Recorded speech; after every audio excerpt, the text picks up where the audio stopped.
para mi autonomía, porque asumirnos feminista no solo es una construcción política, es una construcción personal que te sabes que te vas a pelear con todo el mundo en tu casa, en tus relaciones, con tus amigos, con tus profesores, con los que eran tus amigos. En verdad te quedas sin amigos, sin amigas. Y en realidad eso era un proceso de asumir una postura muy fuerte, ¿no? Entonces yo, por ejemplo, que tenía mucho de disociarme, venía a sociales, era una Mayra, venía a psicología, era otra Mayra, ¿no? Entonces también era, para mí fue un trabajo muy fuerte, y más aún cuando comencé a hacer las prácticas, ¿no? Yo, los que estudian psicología saben que cuando hacemos el internado es donde en realidad ves que tu carrera funciona o no funciona, ¿no? Entonces ahí es donde me comencé todo este proceso de entender que lo personal es político, ¿no? Y de ahí también a alejarme de la vida real. Yo sí, o sea, lo manifiesto que yo tuve como un desencuentro con la vida real por la forma en cómo nos desarticula. Primero que nos aleja por anexos, luego que de alguna manera las mallas y currículas, nadie quiere hablar de género, nadie quiere hablar de las violencias, los profesores son muy machistas, y en psicología somos miles de mujeres que ingresamos a psicología, se podría decir, habrán 4 por salón que son hombres, pero los profesores son hombres. Entonces, ¿dónde están las profesoras mujeres? Y se supone que nosotros trabajamos con violencia de género o violencia con mujeres y no vemos esos temas. Entonces, para mí era, ¿por qué estudié acá? He pasado 7 años acá y no me siento cómoda. Entonces, como que yo ahí tuve mi resentimiento con la vida real en sí y su formación, ¿no? Y eso que yo entré siendo una chiquilla así, decía, ya no es mi alma mater. Sí, en sociología, pero en psicología ya fue distinto. Y más allá porque también la estructura de los géneros y los estereotipos son tan constantes e institucionalizados dentro de las facultades, ¿no? Por ejemplo, recuerdo que en primer año nos decían cómo debíamos comportarnos como mujeres o como psicólogas, cómo debíamos vestirnos para exponer, no debíamos usar tatuajes, no debíamos usar piercing. Yo me acuerdo que en la facultad de psicología las mujeres están prohibidas de venir con falda, los hombres con bermuda. Entonces todas esas restricciones que se daban dentro de mi facultad, y era como, claro. Y yo recuerdo cuando ingresé todavía había Miss Cachimba y Mr. Cachimbo, y en mi facultad era hasta el último año que yo salí, que es el 2016. Entonces era cada año del ciclo 0 había un Mister y un Miss. Entonces yo detestaba todo eso, pero teníamos que ser parte porque también ya te tachaban. Sí, acá se no viene. Nosotros no hicimos una manifestación por eso. Sí, en realidad no sé si todavía sigue en psicología, pero yo recuerdo que era constante cada año en el aniversario del psicólogo peruano. En ese marco había siempre muchos concursos de competitividad, de hombres contra mujeres y todas esas cosas que... Bueno, la cuestión es que luego uno cuando comienza a decir, bueno, ya me cansé de esto, tengo que organizarme, ¿no? Ya, vamos a organizarnos, ya, ¿qué? Voy a subir, no, ya tengo clases, ¿no? Entonces sí, vamos, pero, sí, yo me escapaba, me acuerdo. Sí, casi jalo, mentira. Pero de ahí también me replanteaba por qué los colectivos no se mantenían, ¿no? Entonces mi primera pregunta era, soy psicóloga y no hay más psicólogas haciendo activismo o haciendo movimiento. Entonces, en mis épocas era, ¿quién es más de psicólogas? No, todas son sociólogas, abogadas, antropólogas, y todos hablaban desde el mismo lenguaje, y nosotros era, ¿y quién es psicóloga? No hay nadie. O ya estaban solas, ¿no? Yo mapeaba ahí, encontraba a Mariel Tábara, así, una por aquí, otra por allá, que ya estaba, o sea, que tenía un discurso muy de sociología, pero era psicóloga. Y más aún porque en ese tiempo todavía a mí me enseñaron con el DSM-4 y el CIE-10, o sea, no había el DSM-5 todavía. Entonces era como que el trastorno de la homosexualidad y todo ello, no había, los colectivos de diversidad recién estaban comenzando, y eso que en mi generación son Gonzalo, Víctor, que son gente que impulsó, y Gonzalo ya lo tenía como que muy claro, Víctor en el proceso se fue como que ahí encaminando, y ya el tema de la diversidad comenzó a crecer, ¿no? El matrimonio igualitario, la marcha del orgullo, ¿no? Pero el tema de las feministas no había, o sea, comenzaban a crecer las compañeras en diversidades, pero las feministas, siendo un montón de mujeres, no había. O porque hombres no, bueno, como dices, son poquísimos en psicología. Bueno, entonces cuando nos comenzamos a organizar, también la constante era, no somos comprometidos, no somos permanentes, tenemos muchas otras cosas, y en verdad ya ahora casi a los 29 años, ¿cuántos colectivos y colectivos no he visto romperse, crecer, romperse, diluirse, hasta partidos políticos, creo? Y en realidad fue así que comencé a hablar del cuidado dentro de los espacios, ¿no? Yo creo que a veces nos demandan los movimientos sociales o los movimientos políticos a responder políticamente, pero no nos damos cuenta que también somos sujetos que estamos construidos por el sistema y por ende también tenemos que cuidarnos, tenemos que acompañarnos y más aún porque hay violencias no resueltas. Entonces nos ha pasado, o a mí me pasaba muchas veces que muchas compañeras se alejaban por subjetividades que no eran ajenas al sistema, al contrario, eran parte del sistema porque nos trataba de individualizar, nos trataba, o las violencias se hacían no resueltas y entraban en problemas psicológicos muy fuertes, pero la demanda política era más grande que los sujetos. Entonces, a veces, y eso pasaba que los espacios terminaban diluyendo. Entonces, una de las cosas que yo había más o menos mapeado para conversar hoy día era hablar sobre estas formas de romper el poder dentro de los movimientos, de los colectivos, de los espacios.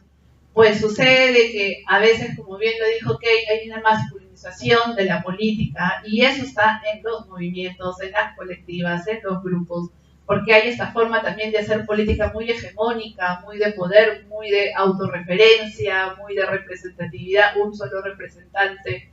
Entonces, como que esas formas tan capitales, tan de derecha, tan masculinas, tan patriarcales, también destruyen a nosotras las mujeres que en realidad ya en sí hemos dado un paso para asumir esa posición política, pero estamos cargando también todo un resolver de la violencia que cargamos en sí, ¿no? La violencia familiar, la violencia de pareja, las propias inseguridades que son construidas también en el sistema sobre nosotras las mujeres y las diversidades, porque no nos encontramos como sujetos normales o normativizados para esta sociedad. Entonces, cuando uno asume políticamente también comienza a demostrar esa subjetividad dentro del espacio, ¿no? Entonces, mucho de lo que yo me replanteaba en esto era un poco hablar esto del cuidado dentro de las colectivas, ¿no? A veces son pocas las colectivas que he visto que nos hemos preguntado cómo están, qué pasa, cómo estás en tu casa, ¿no? A veces obviamente nos demanda la realidad y tenemos que responder frente a, por ejemplo, hoy día el 28 de septiembre, ¿no? Uno tiene que estar pensando en aborto libre, seguro, gratuito. Claro, pero a veces hay compañeras que no le están pensando en el aborto porque están procesando un proceso de violencia muy fuerte. Y no nos preguntamos, ¿no? O ellas tampoco nos lo preguntan porque hay que responder políticamente siempre a todo. Entonces, ese era un poco de mi cuestionamiento para fortalecer un poco los espacios o los colectivos o movimientos, ¿no? Yo he sido parte de muchos espacios que han sido feministas de izquierda, pero a veces no me he sentido identificada, ¿no? No me he sentido parte porque no he sentido como que ubicada mi subjetividad frente a una forma que se me ha pedido que responda también, ¿no? Es como, a mí me pasaba de que para asumirme el proceso de ser feminista era un proceso largo por un tema de seguridad, pero en el espacio político me decían, ya, tienes que responder, ya, tienes que plantear, ya, tienes que romper mesa, ya, tienes que hacer eso. Y era como, no puedo, pero nadie me decía por qué no puedes, ¿no? Solo tienes que hacer. Entonces, ahí es donde yo decía, wow, nos estamos olvidando que lo político, lo teórico es práctico, ¿no? Nos estamos olvidando de los sujetos y las sujetas que de alguna manera también están cargando y resistiendo desde sus cuerpos y sus mentes a esta sociedad. Y esa es mi pregunta, ¿no? Mi pregunta constante un poco para esto, porque a veces suena muy idílico cuando uno dice que es parte de un movimiento y en realidad es un poco más, es un trabajo más para la vida, ¿no? Uno se asume ya resistiendo a la vida propia, pero cuando uno asume un movimiento, una postura política, asumes también el dolor de todas, ¿no? El dolor de todas y todos, pero también asumes el que te vas a confrontar con el mundo y a veces no todos estamos preparados para dar la cara.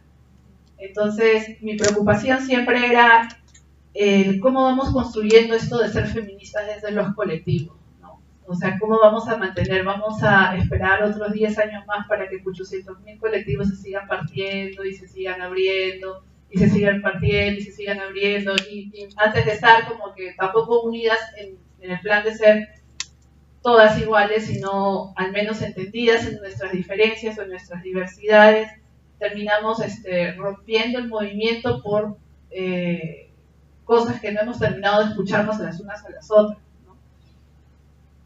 Entonces, una de las cosas también es esto de la sororidad, ¿no? A veces tenemos mucho esto de claro de la sororidad, pero no hemos aprendido aún la práctica de la sororidad, ¿no? Como movimiento, como personas, como sujetas, y que es un camino también no ideal, ¿no? Es como ya, lo logramos, somos feministas y ya tenemos sororidad, ¿no? Bien, lo escuchaba, y es un camino a construir y también es respetar el proceso, y como hoy día también conversábamos con unas compañeras psicólogas, el entender también el que podemos ser individuales en procesos colectivos y respetar nuestras individualidades sin tener que buscar que todas respondan a ser referentes, de que una tiene que estar rompiendo, o sea, todos tenemos que estar disputando, o sea, creo que cada una podría tener un rol específico y necesario, ¿no? Pero también viendo desde las potencialidades y no desde un solo referente, ¿no? Sino yo me siento más cómoda, no sé, escribiendo bajo la computadora o detrás de la computadora que dándole la cara frente al público, ¿no? Que es un proceso que lo puedo hacer de acá a un año, que me sienta más segura, pero a veces nos dicen, no, tienes que salir, tienes que hablar, y en realidad a veces uno ya no quiere hacerlo, o a veces dicen, no, en la práctica vas a aprender y te sientes un tanto obligada a hacerlo. Entonces, ahí es donde también me pregunto, a diferencia, por ejemplo, de la derecha y de los fundamentalismos, que ellos parten mucho de los sujetos y sus necesidades, y de ahí comienzan con las posturas políticas, ¿no? Como lo de mis hijos no te metas, por ejemplo, ellos comienzan a entender de que lo que les falta a la gente es tejido social y comienzan a crear espacios los fines de semana, los domingos de compartir, de iglesia, de comer, y desde ahí comienzan a meter esa ideología, ese posicionamiento político que ellos obviamente van a defender porque se sienten cómodos en un espacio, no porque lo están razonando. Pero en nuestro caso comenzamos creo que por el revés. Y es como una crítica constructiva hacia nosotras, ¿no? Que tenemos que comenzar a ver el tema del cuidado, porque ya lo tenemos hasta en teoría, la economía del cuidado, la ética del cuidado, pero creo que nos falta en la práctica. Entonces, un poco más para un poco cerrar, en realidad eso es parte cultural del movimiento feminista, del movimiento de izquierda, del movimiento, claro, de todos los movimientos sociales y de izquierdas y políticos, ¿no? Y yo creo que quienes de acá ustedes ya se han asumido políticamente, siendo feministas, de izquierdas o no, bien saben de que este es un harto trabajo, ¿no? Es un harto trabajo y un harto compromiso, pero la idea no es que solo sea el compromiso de una, sino que lo puedan cargar todas a la vez. Y es admirable que aún existan colectivos y que se puedan acompañar, pero la idea es que también aprendan de nuestros errores pasados, ¿no? Sí, porque para que de alguna manera también sean referentes a las que vengan más adelante, que en realidad ellos son referentes, ¿no? Y que van ingresando y se pregunten, oh, género en historia, y ya van a ir a buscarlas a ustedes, ¿no? Entonces, yo creo que comenzar a decir, bueno, ¿qué pasó acá que no funcionó? Y que nosotros podemos al menos ver si funciona o no funciona, y que más adelante puede funcionar o no funcionar, y qué legado voy a dejar a la vida real, porque ya en sí son un legado de la vida real, ¿no? O sea, yo sin querer, y me cuesta reconocerlo, pero las tres hemos sido de alguna manera el legado en su pequeño momento, ¿no? Y ahora ustedes son en este momento y en esta situación, y lo ideal es que vayan construyendo desde donde se sientan cómodas, ¿no? O sea, algunas se sienten más cómodas desde las diversidades, genial, algunas de mujeres, genial, algunas de la historia, genial, por en mi caso, por ejemplo, yo de construyendo la psicología me siento más cómoda, entonces no nos obliguemos a que todos respondamos eso y más bien tratemos también de cuidarnos las unas a las otras, porque hay momentos en que también la derecha te empuja a estar sola y individualizada, y solo es cuando el movimiento se siente cuidado y acompañado, entonces uno sabe que está resistiendo en manada, ¿no? Como se dice. Bueno, solo eso. Muchas gracias.